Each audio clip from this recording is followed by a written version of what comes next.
ဇလန်ကိုဝိညာဉ်ဆိုတာအသားနဲ့အယိုးမရှိဘူးဆိုတဲ့ကျမ်းစာစာသားနဲ့စတင်ထားပါတယ်။ကောဆောင်ဆိုတဲ့တိတ်ဆိတ်တဲ့ကြေးလက်ရွာလေးမှာနေထိုင်တဲ့ရဲရရှိဂျုံကူနဲ့စတင်မိတ်ဆက်ပေးပါတယ်။သူကနည်းနည်းတော့ကြောက်တတ်တဲ့သူပါ။ဂျုံကူကိုထိတ်လန့်စရာလူသက်မှုဖြစ်ပွားတဲ့နေရာတစ်ခုစီခေါ်သွားကြပါတယ်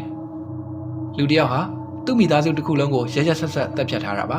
။လူသက်သမားကိုတော့တကူလုံးဖုတ်ပိတ်နေထွက်နေပြီးမျက်လုံးနဲ့ပြူးကြည့်နေတဲ့အခြေအနေနဲ့အိမ်ရှိမှတွေ့ရပါတယ်။ရွာထဲမှာကောလာဟာလာတွေပြန့်နှံ့လာပါတယ်။ရွာအပြင်တောထဲမှာလာနေတဲ့ဂျပန်လူမျိုးသစိမ်းကြီးကြောင့်လို့အပြစ်တင်ကြပါတယ်။တချို့ကသူ့ကိုတရေလို့ပြောကြပြီးတချို့ကလည်းတောထဲမှာသမင်အစိမ်းတွေကိုမျက်လုံးနှိရောင်ကြီးနဲ့စားနေတာတွေ့တယ်လို့ပြောကြပါတယ်။ဂျုံကူနဲ့သူ့အဖေဟာဂျပန်ကြီးရဲ့အိမ်စီတွားရှာကြပါတယ်။အိမ်ထဲမှာတည်ဆုံးသွားတဲ့သူတွေရဲ့ဓာတ်ပုံတွေနဲ့သူတို့ရဲ့ပစ္စည်းတွေကိုစုဆောင်းထားတဲ့အခန်းတစ်ခန်းကိုတွေ့လိုက်ရပါတယ်။အဲ့ဒီထဲမှာပျောက်ဆုံးနေတဲ့မိန်းကလေးတယောက်ရဲ့ဖက်နှက်ကိုလည်းတွေ့လိုက်ရပါတယ်။ဒီကြောက်စရာကောင်းတဲ့ကိစ္စဟာဂျုံကူရဲ့မိသားစုစီရောက်လာပါတယ်။သူသမီးလေးဟိုချင်းမှလည်းတူညီတဲ့အဖုပိန်တွေထွက်လာပြီးကိုပူလာပါတယ်။သူဟာရင်ကားနဲ့မတူပဲအစားအစာတွေကိုတရေဝင်ပူးသလိုငန်းငတ်တက်စားလာပြီးသူ့အဖေကိုလည်းရိုင်းရိုင်းဆိုင်ဆိုင်တွေအော်ဟစ်ဆဲဆူလာပါတယ်။ဂျုံကူဟာထူးဆန်းတဲ့ဝတ်စုံဖြူဝတ်အမျိုးသမီးတယောက်နဲ့တွေ့ပါတယ်။သူမကဂျပန်ကြီးဟာဝိညာဉ်တွေကိုဖမ်းနေတဲ့မိစ္ဆာဖြစ်တယ်လို့သတိပေးပါတယ်။ဂျုံကူရဲ့ယောက်ကမဟာနာမည်ကြီးနတ်ဆရာအီကွမ်ကိုငှားလိုက်ပါတယ်။နတ်ဆရာက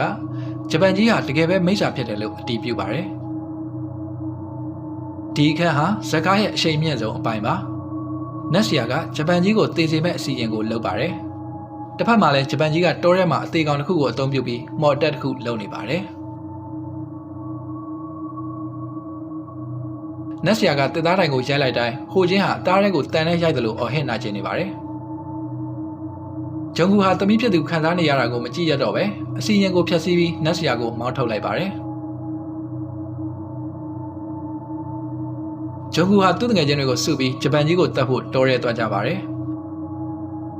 လမ်းမှာရင်ဆိုင်ရတဲ့အခက်အခဲတွေကြားထဲကနေဂျပန်ကြီးကိုကြောက်ထဲပြုတ်ကြအောင်လုပ်နိုင်ခဲ့ပါတယ်။ကားမောင်းပြန်လာတဲ့လမ်းမှာဂျပန်ကြီးရဲ့အလောင်းဟာဂျုံကူရဲ့ကားမှန်ပေါ်ကိုပြုတ်ကျလာပါတယ်။သူတို့လည်းအလောင်းကိုတရားပေါ်ကနေပစ်ချလိုက်ကြပါတယ်။အဲဒီနောက်မှာတော့ဂျုံကူရဲ့သမီးဖြစ်သူဟိုချင်းဟာပြန်ကောင်းလာတယ်လို့မျိုးဖြစ်သွားပါတယ်။ရုတ်တရက်နတ်ဆရာအီကွမ်ကဂျုံကူစီဖုန်းဆက်လာပါတယ်။သူမှားသွားပြီလို့ပြောပါတယ်။ဝစ်စုံပြူနဲ့မျိုးသမီးကသာမိစ္ဆာဖြစ်ပြီးဂျပန်ကြီးကတော့ရွာကိုကာကွယ်ပေးတဲ့သူဖြစ်တယ်လို့ပြောကဂျုံကူကိုချက်ချင်းအိမ်ပြန်ဖို့တိုက်တွန်းပါတယ်။ဂျုံကူအိမ်ပြန်လမ်းမှာဝစ်စုံပြူနဲ့မျိုးသမီးကိုတွေ့ပါတယ်။သူမကကြက်သုံးချိန်မတွန်ခင်အိမ်ထဲဝင်ဖို့ဝင်းရင်မိသားစုတစ်ခုလုံးတေလိမ့်မယ်လို့တားပါတယ်။သူမကမိစ္ဆာကိုဖမ်းဖို့ကြော်ကွင်းဆင်ထားတယ်လို့ပြောပါတယ်။ဂျုံကူဟာသူမရဲ့အဝတ်စားတွေထဲမှာတေဆုံးသူတွေရဲ့ပစ္စည်းတွေသမီးဖြစ်သူရဲ့ကလစ်အပါဝင်ကိုတွေ့သွားတဲ့အခါသူမကိုမယုံကြည်တော့ပဲအိမ်ထဲကိုပြေးဝင်သွားပါတယ်။ဂျုံကူအိမ်ထဲဝင်သွားတဲ့ခဏမှာပဲအမျိုးသမီးဆင်ထားတဲ့အကာအကွယ်ပန်းပွင့်လေးတွေညှိုးနှွမ်းသွားပါတယ်။အိမ်ထဲမှာသူဇနီးနဲ့ယောက်ကမတို့အသက်ခံထားရတာကိုတွေ့လိုက်ရပြီးဟိုချင်းကတော့သွေးတွေပေကြံကဓာတ်တစ်ချောင်းကိုကင်ထားပါတယ်။တစ်ဖက်မှာတော့ခရစ်ယာန်ဘုန်းတော်ကြီးတစ်ပါးဟာဂူထဲမှာရှင်သန်နေတဲ့ဂျပန်ကြီးကိုသွားတွေ့ပါတယ်။အဲ့ဒီမှာဂျပန်ကြီးဟာလက်ဖွားမှာအပေါက်တွေဖြစ်လာပြီးမျက်လုံးနီနီနဲ့တကယ်မိစ္ဆာအဖြစ်ပြောင်းလဲသွားတာကိုမြင်လိုက်ရပါတယ်။နတ်ဆရာအီကွမ်ဟာဂျုံကူရဲ့အိမ်ကိုရောက်လာပြီးတေဆုံးသွားတဲ့သူတွေကိုဓာတ်ပုံရိုက်ပါတယ်။သူဟာဂျပန်မိစ္ဆာနဲ့တဖွဲတည်းဖြစ်တာကိုပြသရင်ဇလန်ကပြီးဆုံးသွားပါတယ်။